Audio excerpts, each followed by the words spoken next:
یہ انسان کا پہلا دن تھا۔ آدم کو سکھایا گیا علم۔ اللہ تعالیٰ نے آدم کو وہ علم سکھایا جو فرشتوں کے پاس نہ تھا۔ انہوں نے چیزوں کے نام سیکھے، ان کی حقیقت جانی، کائنات کے اصولوں کو سمجھا۔ پھر اللہ نے فرشتوں سے کہا، اگر تم سچے ہو تو ان کے نام بتاؤ۔ فرشتے عاجز ہو گئے، اے اللہ، ہمیں تو بس وہی علم ہے جو تو نے ہمیں سکھایا۔ پھر اللہ نے آدم سے کہا کہ فرشتوں کو ان چیزوں کے نام بتائیں۔ آدم نے ایک ایک کر کے تمام نام بیان کیے۔ یہ وہ لمحہ تھا جب فرشتوں کو انسان کی فضیلت اور اللہ کی حکمت کا اندازہ ہوا۔ آدم کو سجود، عزت کا اعلان۔ اللہ تعالیٰ نے فرشتوں سے فرمایا، آدم کو سجدہ کرو۔ تمام فرشتوں نے فوراً سجدہ کیا، لیکن ابلیس نے انکار کر دیا۔ اس نے کہا، میں آگ سے پیدا ہوا ہوں اور آدم مٹی سے، میں ان سے افضل ہوں۔ یہ انکار صرف سجدے کا نہیں تھا، بلکہ تکبر، حسد اور اللہ کے حکم کی نافرمانی کا تھا۔ نے ابلیس کو لعنت کیا، اسے جنت سے نکلنے کا حکم دیا اور اعلان فرمایا کہ وہ آدم اور ان کی اولاد کا دشمن رہے گا۔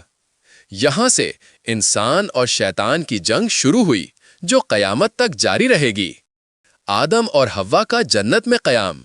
اللہ تعالیٰ نے آدم کو جنت میں جگہ دی۔ کچھ مدت بعد انہیں ایک ساتھی عطا فرمایا، حضرت حوا۔ فرمایا کہ دونوں جنت میں رہیں، ہر نعمت سے فائدہ اٹھائیں۔ بس ایک درخت کے بارے میں منع کر دیا، اس درخت کے قریب نہ جانا ورنہ نقصان پاؤ گے۔ یہ انسان کی پہلی آزمائش تھی، اطاعت یا نافرمانی۔ شیطان کا وسوسہ، پہلا فریب۔ شیطان نے آدم اور حوا کو بہکانے کی کوششوں کا آغاز کیا۔ وہ بار بار آتا، دھوکے کی باتیں کرتا اور آخرکار وہ راستہ تلاش کر لیتا جس سے انسان کمزور پڑتا ہے، خواہش۔ اس نے کہا، اگر تم اس درخت کا پھل کھا لو تو تم ہمیشہ کے لیے جنت میں رہو گے، فرشتوں جیسے ہو جاؤ گے، موت تمہیں چھو بھی نہ سکے گی۔ شیطان نے قسمیں کھا کھا کر انہیں یقین دلایا کہ وہ ان کا خیر خواہ ہے۔ آخرکار آدم اور حوا اس دھوکے میں آ گئے اور اس درخت کا پھل چکھ لیا۔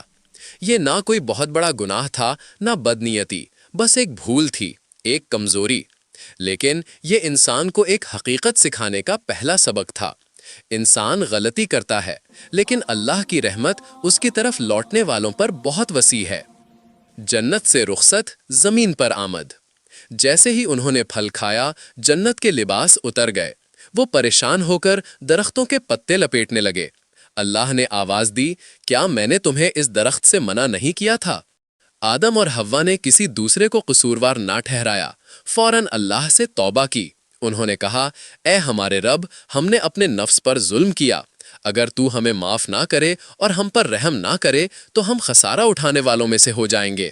اللہ نے ان کی توبہ قبول فرمائی، مگر انہیں زمین پر بھیجنے کا فیصلہ برقرار رہا۔ اور یوں انسان کا اصل سفر شروع ہوا، مٹی کی دنیا، آزمائش کی دنیا، محنت کی دنیا۔ زمین پر آدم کا پہلا دن۔ آدم اور حوا زمین کے مختلف حصوں میں اتارے گئے۔ کچھ عرصے بعد وہ پھر ملے۔ انہوں نے گھر بنایا، کھانا تلاش کیا، موسموں کا سامنا کیا، زندگی کے نئے اصول سیکھے۔ زمین کی سختی، جنت کی آسائش کے بعد ایک مشکل آزمائش تھی، مگر یہی انسان کی اصل تربیت تھی۔ بچوں کی پیدائش، انسانیت کا آغاز۔ اللہ نے آدم اور حوا کو اولاد عطا کرے۔ پہلے بیٹے قابیل اور حابیل پیدا ہوئے۔ پھر ایک لمبی نسل چلتی گئی اور انسانیت پھیلنے لگی۔ ہر بچہ ایک نئی امید، ایک نیا امتحان، ایک نئی ذمہ داری تھا۔ آدم اپنے بچوں کو اللہ کی معرفت، نیکی، عبادت اور شیطان کے فریب سے بچنے کی تعلیم دیتے رہے۔ حابیل اور قابیل، انسان کا پہلا قتل۔ قابیل اور حابیل دونوں نے اللہ کے حضور قربانی پیش کی۔ حابیل کی قربانی قبول ہوئی، قابیل کی نہ ہوئی۔ حسد نے اسے آنکھیں بند کر دیں اور اس نے اپنے بھائی کا قتل کر دیا۔ یہ انسان کی تاریخ کا پہلا خون تھا اور شیطان کی پہلی بڑی کامیابی۔ آدم اس واقعے پر شدید رنجیدہ ہوئے، ان کا دل ٹوٹ گیا، مگر یہ بھی انسانیت کے لیے ایک سبق تھا۔ حسد سب سے پہلی اور سب سے بڑی برائی ہے۔ آدم کی نبوت۔ اللہ نے آدم کو ہدایت دی اور انہیں نبی بنایا۔ وہ انسانیت کے پہلے استاد، پہلے رہنما، پہلے واعظ اور پہلے مبلغ تھے۔ ان کا پیغام تھا، اللہ کی عبادت کرو، زمین میں انصاف کرو،